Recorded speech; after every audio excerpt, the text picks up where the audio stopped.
വൈകിട്ട് ചുമ്മാ ചൊറിയും കുത്തി ഇരുന്നപ്പോൾ മനസ്സിനകത്തുനിന്ന് ഒരു ഉൾവിളി, ഒന്ന് ശംഖുമുഖം ബീച്ച് വരെ പോയാലോ എന്ന് നേരെ ചെന്ന് കണവനോടും മക്കളോടും പറഞ്ഞപ്പം അവരും റെഡി. പിന്നെ നേരെ ഒരുങ്ങി ഇറങ്ങിയപ്പം പോകുന്ന വഴിക്ക് ഒരു ചായയും കുടിക്കാന്ന് വെച്ചു. ഉള്ളിവടയും പഴംപൊരിയൊക്കെ കണ്ടപ്പോഴത്തേക്ക് മനസ്സിനകത്തുനിന്ന് വീണ്ടും ഒരു ഉൾവിളി.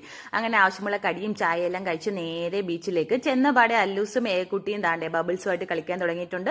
അവിടെ നിന്ന് ഒരുവിധം വലിച്ചെടുത്ത് നമ്മൾ ബീച്ചിന്റെ സൈഡിലേക്ക് പോയിട്ടുണ്ട്. അവിടെ ആ സൈഡിൽ നിന്ന് മാത്രം ഇങ്ങനെ തിര കണ്ടാൽ മതിയെന്ന് പറഞ്ഞു. നമ്മൾ അവിടെ നിന്ന് കുറേ തിരയൊക്കെ എണ്ണി കഴിഞ്ഞപ്പോഴത്തേക്ക് അരുൺ പറയുന്നു, ഇവിടെ അടുത്തൊരു കട സ്റ്റാർട്ട് ചെയ്തിട്ടുണ്ട്, അവിടെ നല്ല കണവ നിറച്ചത് കിട്ടുമെന്ന്.